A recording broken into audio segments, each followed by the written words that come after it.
아름다운 늙음을 위해서는 더 큰 과제가 있다. 아름다운 감정과 정서적 건강이다. 생각과 감정을 미화시켜야 한다. 옷이나 얼굴보다 몇 배나 힘든 정신적 작업이다. 가장 중요한 것은 노욕이다. 나이 들수록 욕심은 줄이고 지혜가 앞서야 한다.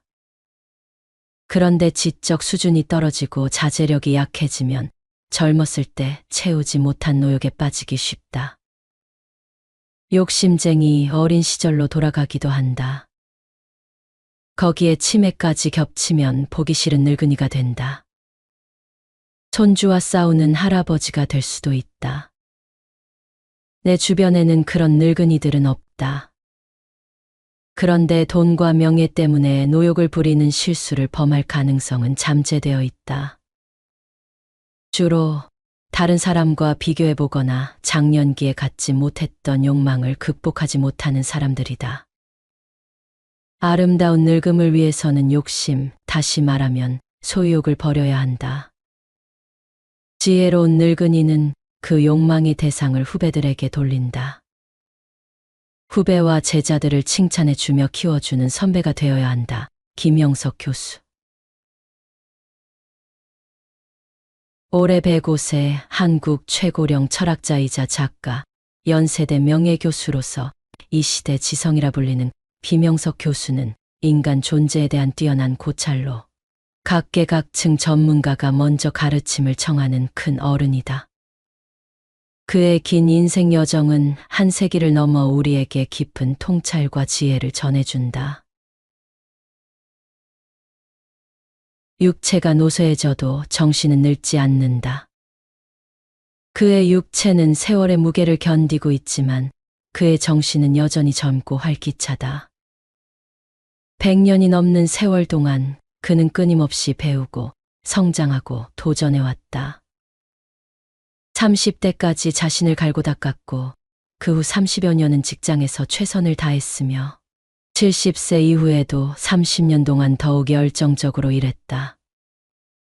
그의 삶은 단순히 오래 사는 것이 아니라 어떻게 살았는지가 중요하다는 것을 보여준다.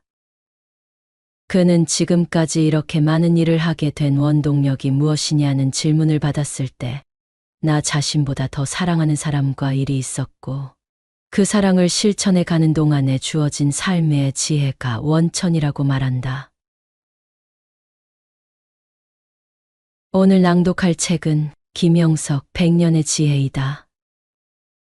저자가 100년 넘게 살아오며 깨달은 단단한 삶의 지혜와 경험을 가감없이 이야기한다. 그는 소유했던 것을 주고 가는 것이 인생이라고 말한다. 이처럼 영원한 현인이 선사하는 깨달음은 사회를 관통하는 정신적 기둥의 부재와 경제적 어려움, 어지러운 국내외 정세, 이념 다툼, 이기주의로 상처받고 자아를 잃은 사람들이 시대를 초월해 물려받는 위대한 유산이 될 것이다. 이제 우리는 김 교수의 100년이 넘는 삶의 지혜를 통해 나이 들어가는 것이 두려운 것이 아니라 오히려 풍요로운 경험이 될 수 있다는 것을 배우게 될 것이다. 육체가 노쇠해져도 정신은 늙지 않는다. 지금 나는 내 긴 생애를 후회하지 않는다. 30까지는 성실히 자신을 키웠고 30여 년은 직장에서 최선을 다해 일했다. 70부터 30년은 더 열심히 일했다. 육체는 노쇠해졌으나 정신은 그렇게 늙었다고 생각지 않는다. 금년 4월은 내가 102세를 마무리하는 달이다. 자연히 100년 과거를 회상하게 된다. 장수한 것에는 감사하지만 자랑거리는 되지 못한다. 중요한 것은 오랜 세월이 아니라 누가 더 풍요롭고 보람된 인생을 살았는가이다. 물론 장수와 보람까지 다 갖춘다면 축복받은 인생이 된다. 나에게는 일이 건강을 유지시켰고 정신력이 신체 건강도 지탱해 주었다고 생각한다. 많은 고생을 했다. 그러나 그 사랑이 있는 고생이 행복이고 행복은 섬김의 대가라는 사실을 체험했다. 나이 들어도 풍요로운 인생의 비결. 부부가 함께 그리고 오래 살아가는 백년해로는 복 중의 복이다. 누구나 경험하는 사실이다. 해로하지 못한다면 누가 먼저 가는 것이 좋을까? 일률적인 해답은 불가능하다. 그러나 흔히 남자가 먼저 가는 편이 좋다고 말한다. 늙은 남자가 혼자 추하게 남는 것보다 여자가 자녀들과 함께 있기를 원하고 가족에도 강하기 때문이다. 내 친구 부인이 남편에게 한 얘기를 전해 들었다. 여보, 무슨 일이 있어도 내가 당신을 먼저 보내드릴게. 김 교수님이 혼자 쓸쓸히 고생하는 것을 보니까 사모님이 선생님을 혼자 남겨두고 가는 마음이 얼마나 아팠을까라는 것이다. 반대인 경우도 있다. 내 친구 김태길 교수와 안병욱 교수는 아내보다 먼저 갔다. 두 부인은 연하이고 건강했는데 남편들이 작고한 뒤 오래지 않아 세상을 떠났다. 안 교수 부인이 예상보다 빨리 세상을 떠났기에 만일 안 교수 부인이 먼저 갔다면 안 교수는 어떻게 됐을까 하는 생각을 했다. 내 경우도 생각해 본다. 아내를 먼저 보낸 지 20년이 되었다. 아내 생각은 언제나 떠오른다. 아들, 딸이나 손주들이 모이면 자연히 어머니와 할머니 얘기를 한다. 대답은 간단한 것 같다. 사랑할 상대가 사라졌을 때 누구나 고독해진다. 다시는 그런 사랑이 불가능하다고 느껴졌을 때 고독은 절망이 된다. 절망은 정신적 종말, 죽음과 연결된다. 그런 고독은 남녀의 구별도 없고 나이의 차이도 없다. 고독사의 원인이 되기도 한다. 99의 악조건이 있다고 해도 사랑의 연결이 하나라도 있으면 고독과 절망에서 벗어날 수 있다. 지금 돌이켜보면 나는 90이 되면서 더 외로움을 느꼈다. 100세가 넘으니까 혼자 있어서는 안 되고 누군가의 도움이 간절해진다. 그것이 고령 노인에게 주어지는 인생의 짐이다. 그래도 나는 그 고독을 극복해냈다고 생각한다. 그 원동력이 무엇이었을까? 일을 위하고 사랑하는 열정이었다. 누구보다 많은 일을 했다. 그 일에서 오는 위로와 보람이 고독한 심정과 시간의 공간을 채워주었다. 그 일은 보수나 소유를 위한 일이 아니었다. 학자로서 진실을 찾는 의무였고 제자들을 위하고 사랑하는 즐거움이었다. 대학을 떠난 후에는 친구들과 사회에 무엇인가 남겨주고 싶은 사명감 비슷한 것이었다. 일 많은 나라에 태어난 것에 감사했고 많은 일이 주어지는 현실에서 보람을 느꼈다. 가족들을 위하는 책임도 있었으나 중고등학교와 대학교에 있을 때는 교육계를 위하는 책임이 항상 뒤따랐다. 무거운 짐이었으나 나름대로 사랑과 보람이 있었기에 행복했다. 90을 넘기고도 지금까지 주어진 일에 매달려 산다. 일에 대한 열정과 노력이 없었다면 어떻게 되었을까 돌이켜본다. 80까지는 내가 일을 찾았으나 그 후에는 사회가 나에게 일을 맡겨주었다. 일한다는 것이 인간의 본분이며 늙으면 인생의 가치를 풍요롭게 하는 것이 축복이라고 생각했다. 좀 더 많은 사람이 노년기 인생을 위해 스스로 일하는 열성을 가지며 정부와 사회가 노년기까지 일할 수 있는 도움을 주었으면 좋겠다. 나이 들수록 필요한 또 한 가지 과제는 인간관계를 선하고 아름다운 방향으로 넓혀가는 일이다. 인생은 어떤 인간관계와 공동체 의식을 갖는가에 따라 달라진다. 노년기가 힘들다는 것은 인간관계가 좁아지며 공동체 의식을 상실하기 때문이다. 가정과 직장에서 즐거운 인간관계를 누리다가 늙으면서 더 넓혀가는 사람이 있고 점차 좁아지고 상실해 가기도 한다. 가족 관계까지도 유지하지 못해 고독해지는 노인들이 생긴다. 그 책임의 반은 자신에게 있고 반은 자립심을 상실한 노약자를 위한 정부와 사회의 도움 부족일 수도 있다. 옛날에는 노인정 같은 휴게시설이 있었다. 최근에는 격로시설이 늘어나고 있다. 그러나 중요한 것은 자기 인생을 위해 준비하고 노력하는 각자의 책임이다.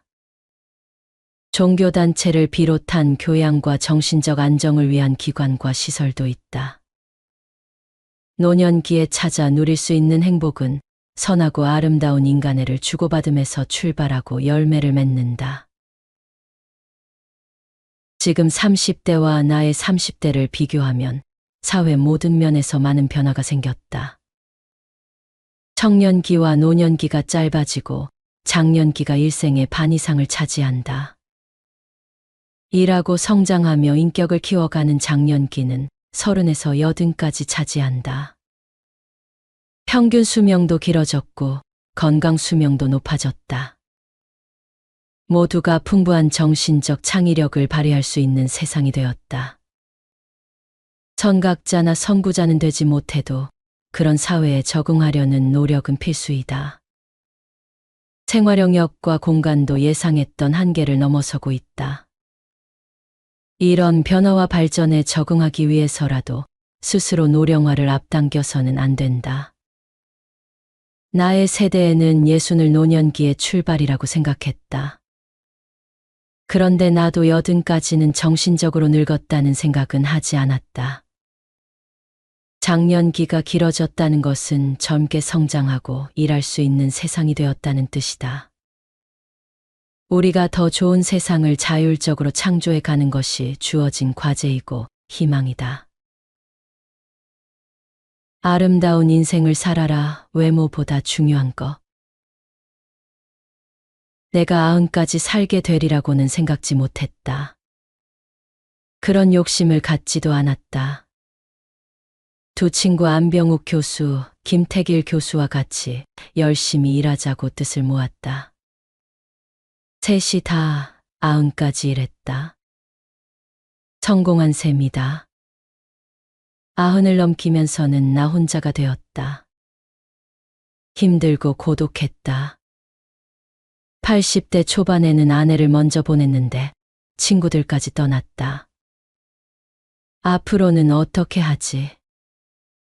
90대 중반까지는 일할 수 있을지 모른다. 그러나 100세까지 살게 될 줄은 몰랐다. 철학계의 선배와 동료 중에는 97세, 98세가 최고령이었고 연세대학교 교수 중에도 100세를 넘긴 이가 없었다. 그래도 나름대로 새 출발을 해야 했다. 생각을 정리한 결과가 아름다운 늙은이로 마무리하자는 소원이었다. 삶 자체와 인생을 아름답게 살고 싶었다. 우선 외모부터 미화시켜야 한다. 몸단장이다. 70, 80대의 후배 교수들이 나야 늙었는데 하며 허름하거나 초라한 차림으로 외출하는 것을 보았기 때문이다. 옷도 하나의 예술품이다. 화려하거나 고급스러운 의상이 아니라 품격 있고 조화롭게 입어야 한다. 쉬운 일은 아니지만 관심에서 멀어지면 나 편하면 그뿐이지 하는 습관이 더 앞선다. 그래서 모임에 나갈 때나 강연장에 갈 때는 신사다운 품격을 갖추기로 했다. 뒤따르는 과제는 얼굴과 자세의 미화다. 내 얼굴은 절반 이상이 대머리다. 중학생 때부터 고민이었는데 지금은 스스로 보아도 어떻게 할 도리가 없다. 가발은 부자연스럽다. 자연스럽지 못한 것은 아름다움이 못 된다. 머리 색깔이라도 보기 흉한 백발이 안 되었으면 좋겠다고 걱정했다. 그런데 100세가 넘으면서 좋은 모습으로 바뀌었다. 이마가 넓어지기는 하면서도 백발이 더 생기지는 않았다. 거울로 살펴보았다. 뒷머리카락은 더 빠지지 않았고 약간씩 검은색으로 바뀌고 있었다. 옛날 사람들은 회춘이라는 말을 썼던 것 같다. 밖으로 말은 못하지만 더 빠지지도 말고 휘어지지도 않았으면 좋겠다. 얼굴에서는 주름살이 문제다. 아침마다 세수한 뒤에는 90대 후반부터 사용하는 2가지 화장품을 쓴다. 이마와 두 뺨은 그대로 유지되는데 입 언저리에는 주름살이 깊어진다. 못 본 채 하고 주시하지 않기로 했다. 그러나 아름다운 늙음을 위해서는 더 큰 과제가 있다. 아름다운 감정과 정서적 건강이다. 생각과 감정을 미화시켜야 한다. 옷이나 얼굴보다 몇 배나 힘든 정신적 작업이다. 가장 중요한 것은 노욕이다. 나이 들수록 욕심은 줄이고 지혜가 앞서야 한다. 그런데 지적 수준이 떨어지고 자제력이 약해지면 젊었을 때 채우지 못한 노욕에 빠지기 쉽다. 욕심쟁이 어린 시절로 돌아가기도 한다. 거기에 치매까지 겹치면 보기 싫은 늙은이가 된다. 손주와 싸우는 할아버지가 될 수도 있다. 내 주변에는 그런 늙은이들은 없다. 그런데 돈과 명예 때문에 노욕을 부리는 실수를 범할 가능성은 잠재되어 있다.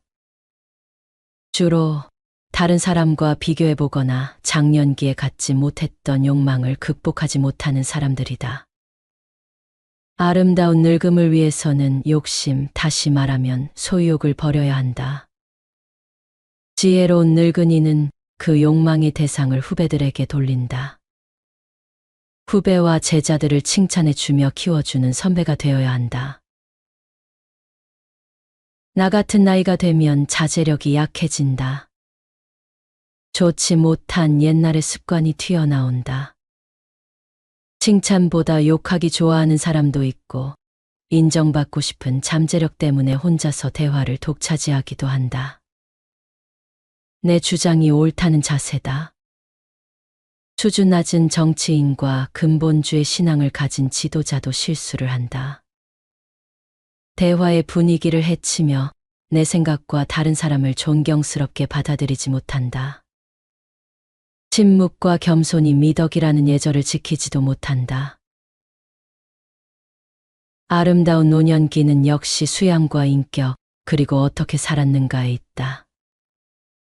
나는 과연 고귀한 인생의 목표를 갖추었는가를 묻게 된다. 인생의 아름다움은 선한 인생의 결실이다. 이웃과 사회를 얼마나 사랑했고 무엇으로 보답했는가는 생애의 유산이다. 120세도 바라보는 시대, 장수가 축복이 되려면 100세가 넘으면서 가장 많이 받는 인사가 있다. 120세까지 사세요라는 축하 말이다. 나는 할 말이 생각나지 않아 고맙다는 표정으로 대신한다. 그런데 내 가족 안에서는 그런 인사가 없다. 불가능한 일이기도 하고 104세인 지금도 힘들게 사는 모습을 보기 때문일 것이다. 여론조사 통계를 본 적이 있다. 100세까지 살고 싶으냐라는 물음에 한국 사람은 51%가 그렇다고 답했는데 일본인은 22%만이 그때까지 살고 싶다고 했다. 일본은 세계에서 가장 장수 인구가 많은 나라다. 2022년 조사에 따르면 일본의 100세 이상 인구는 9만 명이다. 우리보다 10배가 높은 셈이다. 그런데 왜 일본인들은 78%가 100세 이상 살기를 바라지 않을까? 100세 이상의 장수를 행복한 삶이라고 인정하지 않기 때문일 것이다. 나는 왜 120세까지 살라는 인사를 받으면서도 고마운 마음을 못 가졌을까? 더 오래 우리 곁에 계셔주세요라는 인사라면 머리를 숙이면서 감사합니다라며 답례하고 싶은 마음이다. 그 첫째 원인은 100세 이상의 삶은 신체적 부담과 고통이 동반하기 때문이다. 경험해 보지 못한 사람은 모르는 어려움이 있다. 나도 95세 이후부터는 내 정신 건강이 신체적으로 노쇠한 육신을 업고 다니는 부담을 느낀다. 저녁 10시가 되어 잠드는 시간에는 편안한 안식을 느낀다. 하루의 짐을 풀어놓는 가벼운 자세다. 반대로 아침 기상 시간이 되면 일어나는 것이 싫어진다. 내 몸이 천근만근 같아 30분만 더 자면 안 되나라며 누군가에게 물어보는 심정이다. 기상 자체가 주어진 부담이다. 이런 상황을 직접 간접으로 경험해보는 사람들은 100세라는 산을 넘어서까지 살아야 하나 하는 생각을 갖게 된다. 100세 이상 사는 가족이나 친지를 보는 사람은 그런 상태 이전까지의 인생을 원하게 된다. 정신이 신체의 노예가 되면서까지 살고 싶지 않다는 생각이다. 그러면 100세 이상까지 살고 싶어 하는 사람은 어떤 생각을 하는가? 통계에 따르면 가장 많은 사람은 조금이라도 더 긴 인생을 즐기고 싶다는 소원이다. 오랜 기간의 행복이 인생의 목표다. 그보다 낮은 수익이는 하나, 두 번째가 가족들의 성공과 행복을 보고 싶다는 욕망이다. 그것이 인간적 본능이라는 생각을 하게 된다. 세상이 어떻게 변해가는지 보고 싶다는 기대도 있었다. 죽기 싫어서 산다는 대답도 있으나 20% 정도뿐이었다. 가는 데까지 가보자는 마음으로 살아야 한다. 100세까지 살기 싫은 이유는 무엇인가라는 물음에는 가족이나 사랑하는 사람들에게 폐를 끼치고 싶지 않다는 생각이 가장 많았다. 그에 뒤따르는 것이 신체의 노쇠 현상에서 오는 걱정, 경제적 불안, 더 좋은 삶이 불가능하다는 예측, 평균 수명이면 충분하기 때문이었다. 어떤 죽음을 맞이하기를 원하는가라는 물음에는 자신도 예상하지 못했던 돌연사가 으뜸이다. 죽음에 따르는 고통과 슬픔을 함께하는 죽음의 분위기가 싫기 때문이다. 같은 희망의 반쯤은 가족들의 돌봄 속에서 조용히 가고 싶다는 기대였다. 평상시와 같이 잠들었다가 가족이나 주변 사람도 모르게 깨어나지 않는 죽음은 복을 받은 편이라는 견해도 있었다. 처음 이야기로 돌아가 보자. 누군가가 나에게 당신은 어떠했는가라고 묻는다면 나는 어떤 대답을 할 수 있을까?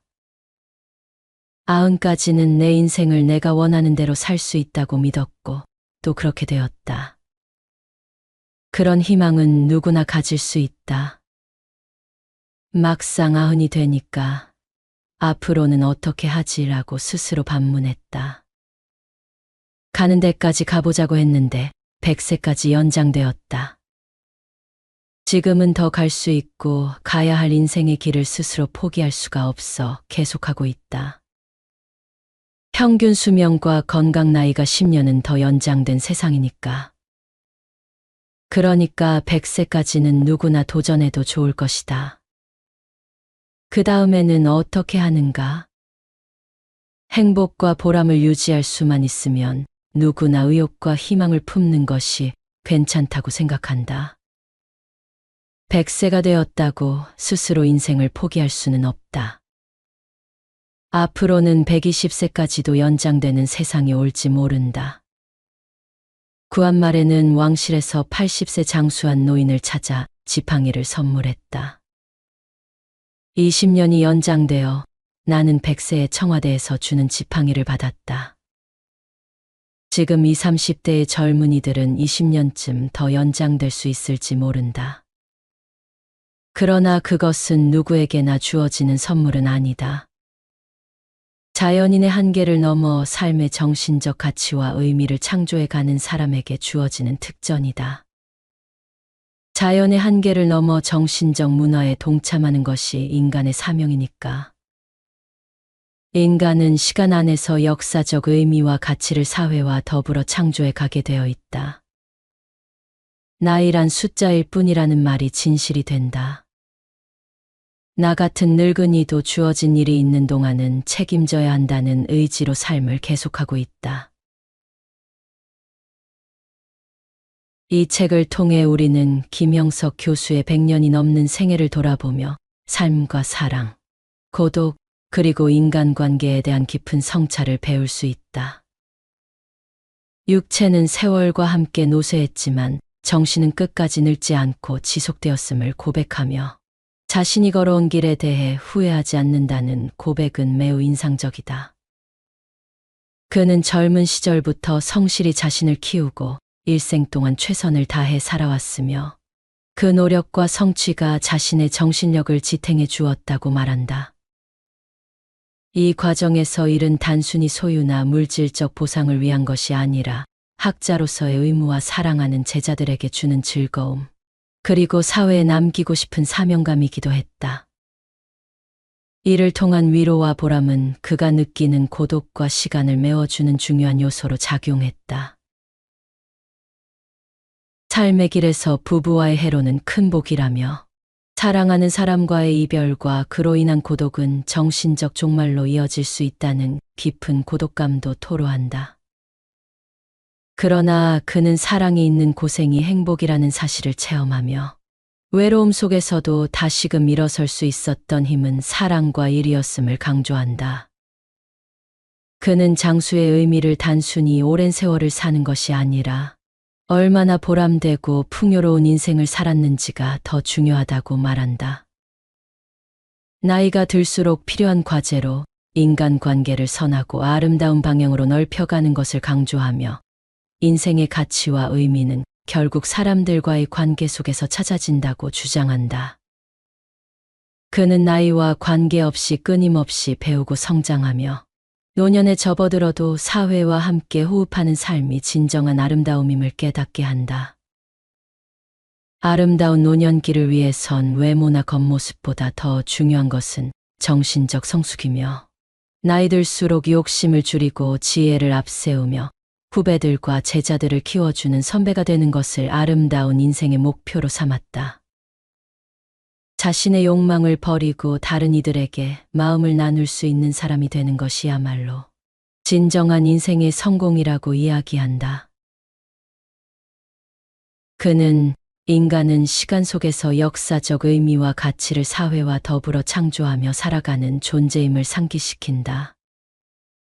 나이가 단순한 숫자일 뿐이며 그 숫자에 얽매이지 않고 삶의 의미를 찾아 나가는 것이 진정한 인간의 사명임을 깨닫게 한다. 이는 비단 한 개인의 삶의 이야기일 뿐만 아니라 우리 모두가 삶의 끝자락까지 놓치지 말아야 할 소중한 교훈이다.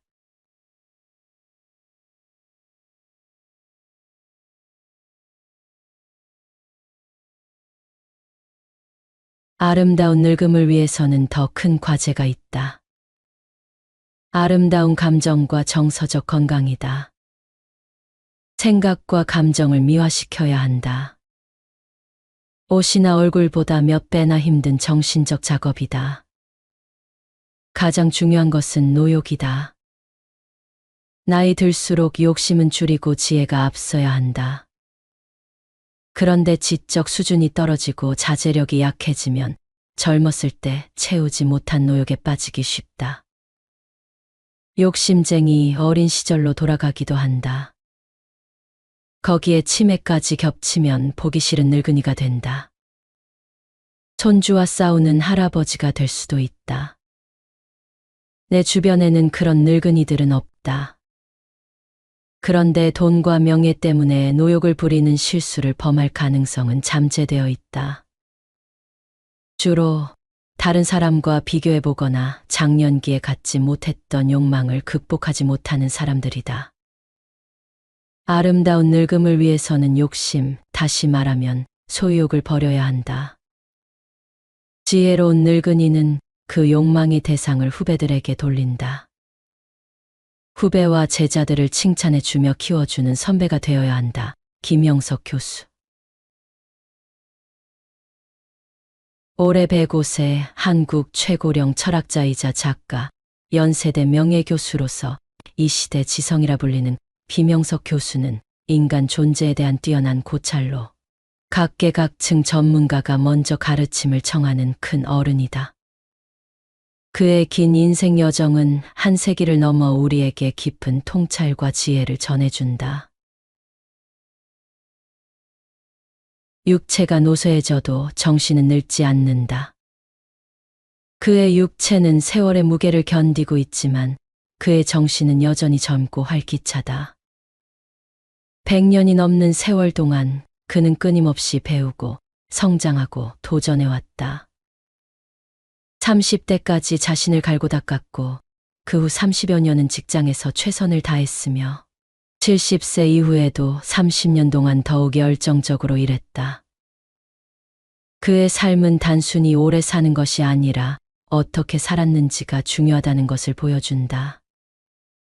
그는 지금까지 이렇게 많은 일을 하게 된 원동력이 무엇이냐는 질문을 받았을 때 나 자신보다 더 사랑하는 사람과 일이 있었고 그 사랑을 실천해 가는 동안에 주어진 삶의 지혜가 원천이라고 말한다.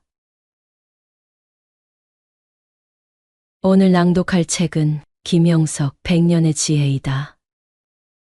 저자가 100년 넘게 살아오며 깨달은 단단한 삶의 지혜와 경험을 가감없이 이야기한다.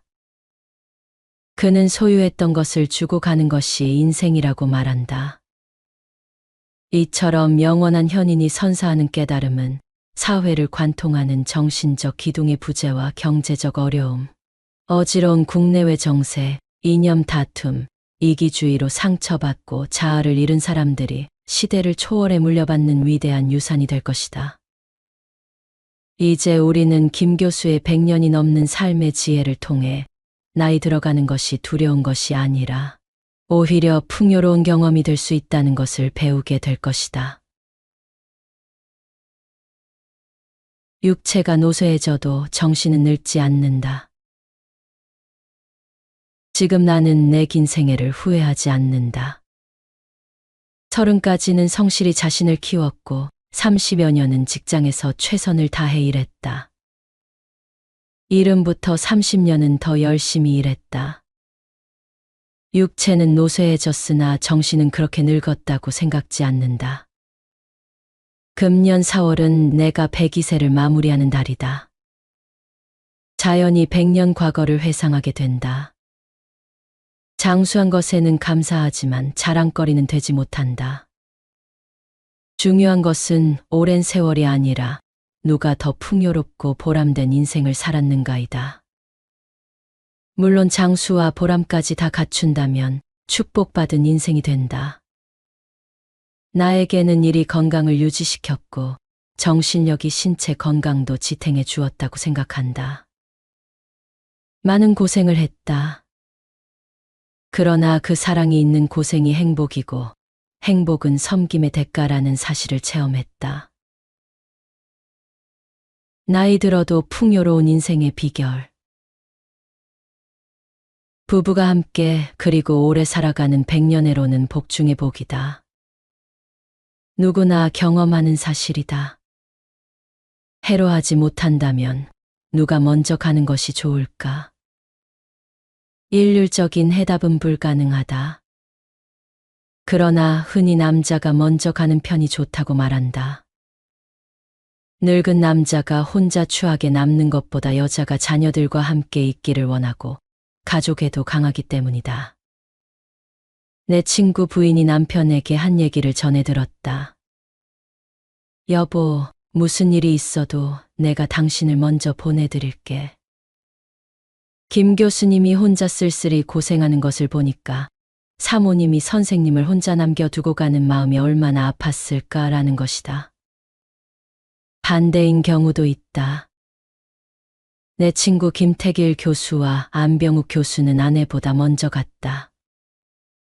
두 부인은 연하이고 건강했는데 남편들이 작고한 뒤 오래지 않아 세상을 떠났다. 안 교수 부인이 예상보다 빨리 세상을 떠났기에 만일 안 교수 부인이 먼저 갔다면 안 교수는 어떻게 됐을까 하는 생각을 했다. 내 경우도 생각해 본다. 아내를 먼저 보낸 지 20년이 되었다. 아내 생각은 언제나 떠오른다. 아들, 딸이나 손주들이 모이면 자연히 어머니와 할머니 얘기를 한다. 대답은 간단한 것 같다. 사랑할 상대가 사라졌을 때 누구나 고독해진다. 다시는 그런 사랑이 불가능하다고 느껴졌을 때 고독은 절망이 된다. 절망은 정신적 종말, 죽음과 연결된다. 그런 고독은 남녀의 구별도 없고 나이의 차이도 없다. 고독사의 원인이 되기도 한다. 99의 악조건이 있다고 해도 사랑의 연결이 하나라도 있으면 고독과 절망에서 벗어날 수 있다. 지금 돌이켜보면 나는 90이 되면서 더 외로움을 느꼈다. 100세가 넘으니까 혼자 있어서는 안 되고 누군가의 도움이 간절해진다. 그것이 고령 노인에게 주어지는 인생의 짐이다. 그래도 나는 그 고독을 극복해냈다고 생각한다. 그 원동력이 무엇이었을까? 일을 위하고 사랑하는 열정이었다. 누구보다 많은 일을 했다.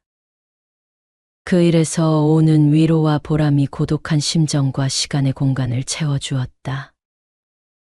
그 일은 보수나 소유를 위한 일이 아니었다. 학자로서 진실을 찾는 의무였고 제자들을 위하고 사랑하는 즐거움이었다. 대학을 떠난 후에는 친구들과 사회에 무엇인가 남겨주고 싶은 사명감 비슷한 것이었다. 일 많은 나라에 태어난 것에 감사했고 많은 일이 주어지는 현실에서 보람을 느꼈다. 가족들을 위하는 책임도 있었으나 중고등학교와 대학교에 있을 때는 교육계를 위하는 책임이 항상 뒤따랐다. 무거운 짐이었으나 나름대로 사랑과 보람이 있었기에 행복했다. 90을 넘기고도 지금까지 주어진 일에 매달려 산다. 일에 대한 열정과 노력이 없었다면 어떻게 되었을까 돌이켜본다. 80까지는 내가 일을 찾았으나 그 후에는 사회가 나에게 일을 맡겨주었다. 일한다는 것이 인간의 본분이며 늙으면 인생의 가치를 풍요롭게 하는 것이 축복이라고 생각했다. 좀 더 많은 사람이 노년기 인생을 위해 스스로 일하는 열성을 가지며 정부와 사회가 노년기까지 일할 수 있는 도움을 주었으면 좋겠다. 나이 들수록 필요한 또 한 가지 과제는 인간관계를 선하고 아름다운 방향으로 넓혀가는 일이다. 인생은 어떤 인간관계와 공동체 의식을 갖는가에 따라 달라진다. 노년기가 힘들다는 것은 인간관계가 좁아지며 공동체 의식을 상실하기 때문이다. 가정과 직장에서 즐거운 인간관계를 누리다가 늙으면서 더 넓혀가는 사람이 있고 점차 좁아지고 상실해가기도 한다. 가족관계까지도 유지하지 못해 고독해지는 노인들이 생긴다. 그 책임의 반은 자신에게 있고 반은 자립심을 상실한 노약자를 위한 정부와 사회의 도움 부족일 수도 있다. 옛날에는 노인정 같은 휴게시설이 있었다. 최근에는 격로시설이 늘어나고 있다. 그러나 중요한 것은 자기 인생을 위해 준비하고 노력하는 각자의 책임이다. 종교단체를 비롯한 교양과 정신적 안정을 위한 기관과 시설도 있다. 노년기에 찾아 누릴 수 있는 행복은 선하고 아름다운 인간애를 주고받음에서 출발하고 열매를 맺는다. 지금 30대와 나의 30대를 비교하면 사회 모든 면에서 많은 변화가 생겼다. 청년기와 노년기가 짧아지고 장년기가 일생의 반 이상을 차지한다. 일하고 성장하며 인격을 키워가는 장년기는 30에서 80까지 차지한다. 평균 수명도 길어졌고 건강 수명도 높아졌다. 모두가 풍부한 정신적 창의력을 발휘할 수 있는 세상이 되었다. 선각자나 선구자는 되지 못해도 그런 사회에 적응하려는 노력은 필수이다. 생활 영역과 공간도 예상했던 한계를 넘어서고 있다. 이런 변화와 발전에 적응하기 위해서라도 스스로 노령화를 앞당겨서는 안 된다. 나의 세대에는 예순을 노년기의 출발이라고 생각했다. 그런데 나도 여든까지는 정신적으로 늙었다는 생각은 하지 않았다. 장년기가 길어졌다는 것은 젊게 성장하고 일할 수 있는 세상이 되었다는 뜻이다. 우리가 더 좋은 세상을 자율적으로 창조해 가는 것이 주어진 과제이고 희망이다. 아름다운 인생을 살아라. 외모보다 중요한 것. 내가 90까지 살게 되리라고는 생각지 못했다. 그런 욕심을 갖지도 않았다. 두 친구 안병욱 교수, 김태길 교수와 같이 열심히 일하자고 뜻을 모았다. 셋이 다 90까지 일했다. 성공한 셈이다. 90을 넘기면서는 나 혼자가 되었다. 힘들고 고독했다. 80대 초반에는 아내를 먼저 보냈는데 친구들까지 떠났다. 앞으로는 어떻게 하지? 90대 중반까지는 일할 수 있을지 모른다. 그러나 100세까지 살게 될 줄은 몰랐다. 철학계의 선배와 동료 중에는 97세, 98세가 최고령이었고 연세대학교 교수 중에도 100세를 넘긴 이가 없었다. 그래도 나름대로 새 출발을 해야 했다. 생각을 정리한 결과가 아름다운 늙은이로 마무리하자는 소원이었다. 삶 자체와 인생을 아름답게 살고 싶었다. 우선 외모부터 미화시켜야 한다. 몸단장이다. 70, 80대의 후배 교수들이 나야 늙었는데 하며 허름하거나 초라한 차림으로 외출하는 것을 보았기 때문이다. 옷도 하나의 예술품이다. 화려하거나 고급스러운 의상이 아니라 품격 있고 조화롭게 입어야 한다. 쉬운 일은 아니지만 관심에서 멀어지면 나 편하면 그뿐이지 하는 습관이 더 앞선다. 그래서 모임에 나갈 때나 강연장에 갈 때는 신사다운 품격을 갖추기로 했다. 뒤따르는 과제는 얼굴과 자세의 미화다. 내 얼굴은 절반 이상이 대머리다. 중학생 때부터 고민이었는데 지금은 스스로 보아도 어떻게 할 도리가 없다. 가발은 부자연스럽다. 자연스럽지 못한 것은 아름다움이 못 된다. 머리 색깔이라도 보기 흉한 백발이 안 되었으면 좋겠다고 걱정했다. 그런데 100세가 넘으면서 좋은 모습으로 바뀌었다. 이마가 넓어지기는 하면서도 백발이 더 생기지는 않았다. 거울로 살펴보았다. 뒷머리카락은 더 빠지지 않았고 약간씩 검은색으로 바뀌고 있었다. 옛날 사람들은 회춘이라는 말을 썼던 것 같다. 밖으로 말은 못하지만 더 빠지지도 말고 휘어지지도 않았으면 좋겠다. 얼굴에서는 주름살이 문제다. 아침마다 세수한 뒤에는 90대 후반부터 사용하는 두 가지 화장품을 쓴다. 이마와 두 뺨은 그대로 유지되는데 입 언저리에는 주름살이 깊어진다. 못 본 채 하고 주시하지 않기로 했다. 그러나 아름다운 늙음을 위해서는 더 큰 과제가 있다. 아름다운 감정과 정서적 건강이다. 생각과 감정을 미화시켜야 한다. 옷이나 얼굴보다 몇 배나 힘든 정신적 작업이다. 가장 중요한 것은 노욕이다. 나이 들수록 욕심은 줄이고 지혜가 앞서야 한다. 그런데 지적 수준이 떨어지고 자제력이 약해지면 젊었을 때 채우지 못한 노욕에 빠지기 쉽다.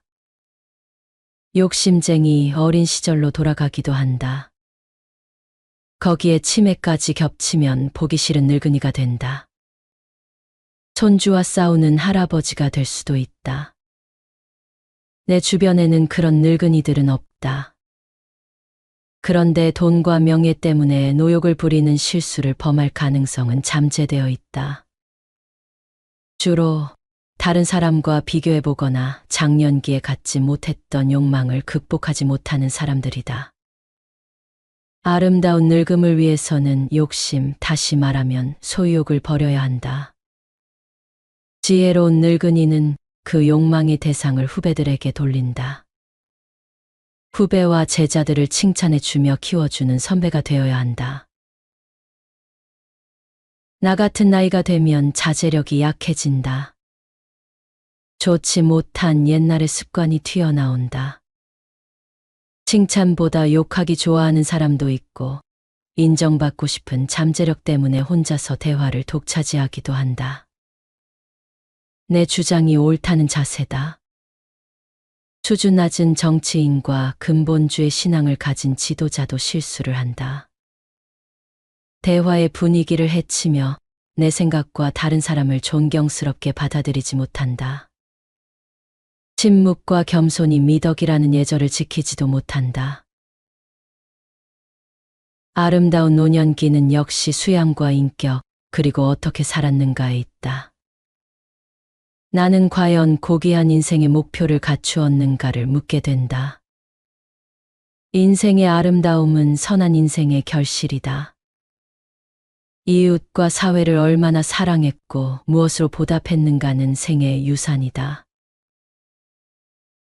120세도 바라보는 시대, 장수가 축복이 되려면 100세가 넘으면서 가장 많이 받는 인사가 있다.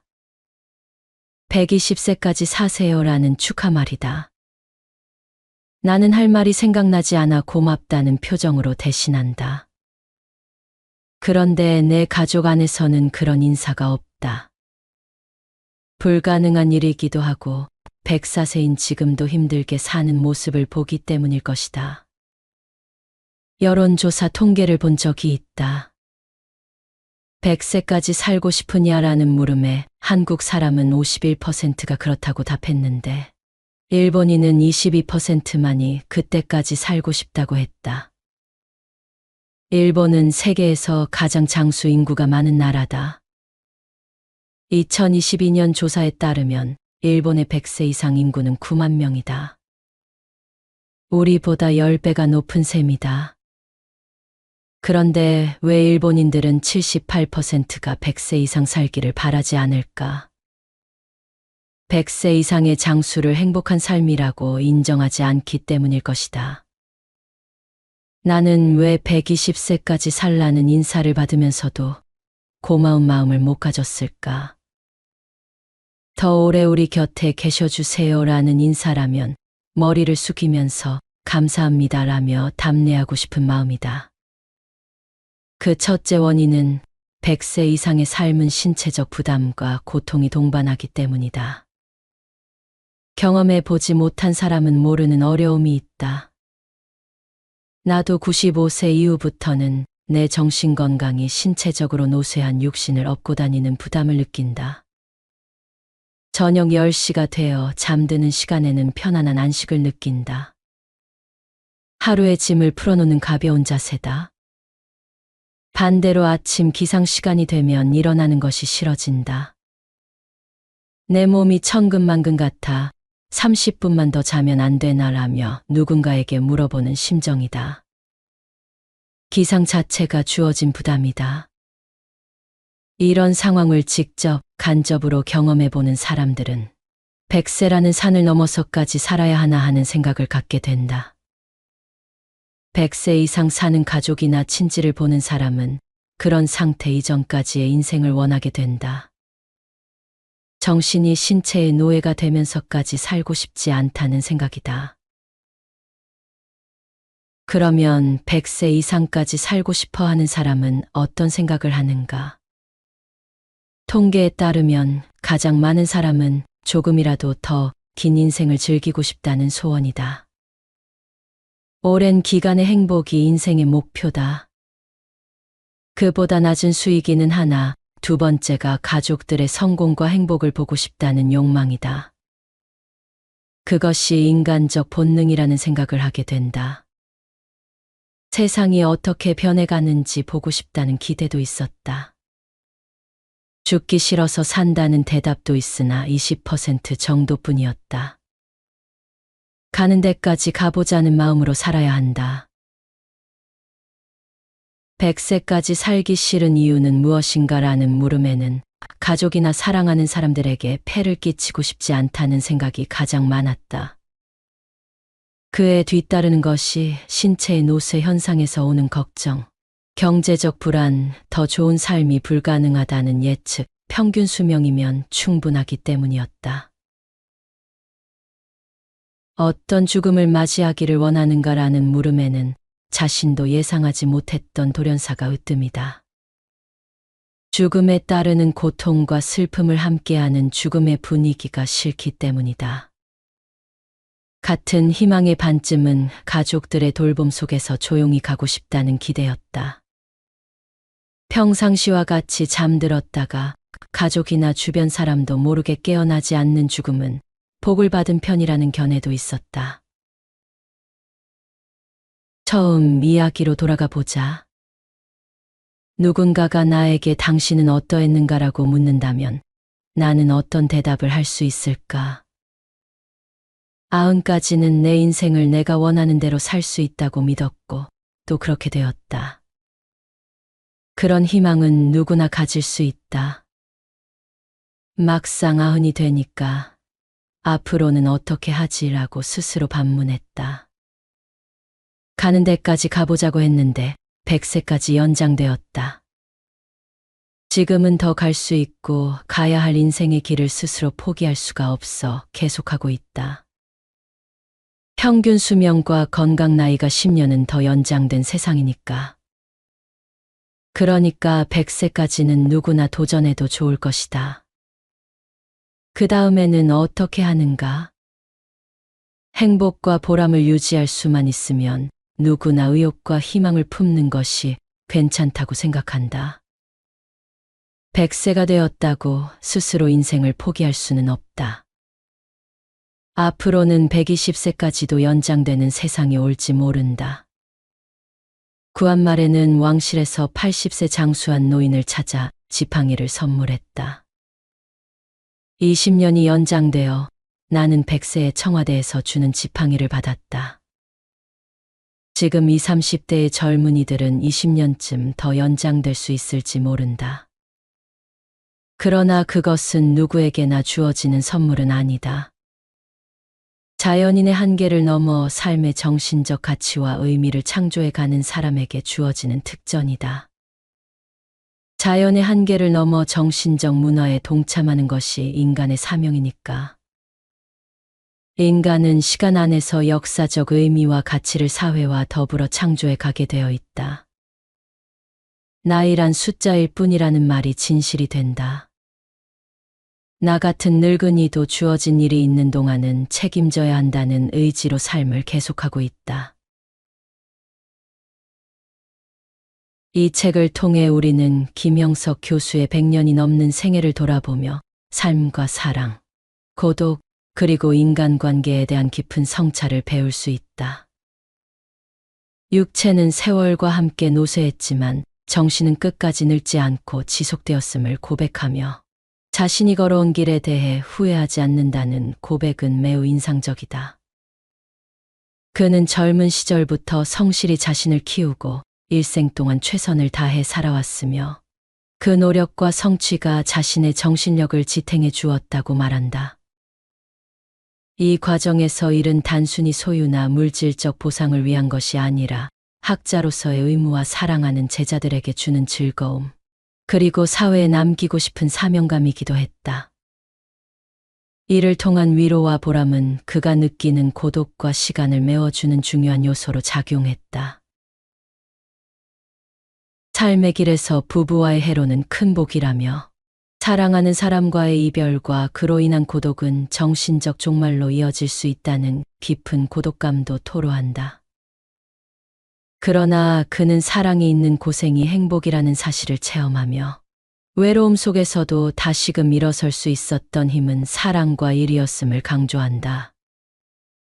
그는 장수의 의미를 단순히 오랜 세월을 사는 것이 아니라 얼마나 보람되고 풍요로운 인생을 살았는지가 더 중요하다고 말한다.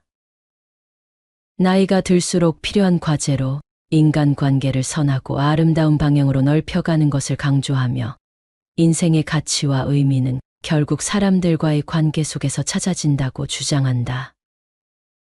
그는 나이와 관계없이 끊임없이 배우고 성장하며 노년에 접어들어도 사회와 함께 호흡하는 삶이 진정한 아름다움임을 깨닫게 한다. 아름다운 노년기를 위해선 외모나 겉모습보다 더 중요한 것은 정신적 성숙이며 나이 들수록 욕심을 줄이고 지혜를 앞세우며 후배들과 제자들을 키워주는 선배가 되는 것을 아름다운 인생의 목표로 삼았다.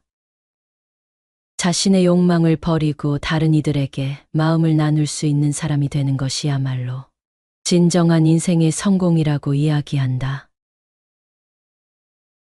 그는 인간은 시간 속에서 역사적 의미와 가치를 사회와 더불어 창조하며 살아가는 존재임을 상기시킨다. 나이가 단순한 숫자일 뿐이며 그 숫자에 얽매이지 않고 삶의 의미를 찾아 나가는 것이 진정한 인간의 사명임을 깨닫게 한다. 이는 비단 한 개인의 삶의 이야기일 뿐만 아니라 우리 모두가 삶의 끝자락까지 놓치지 말아야 할 소중한 교훈이다.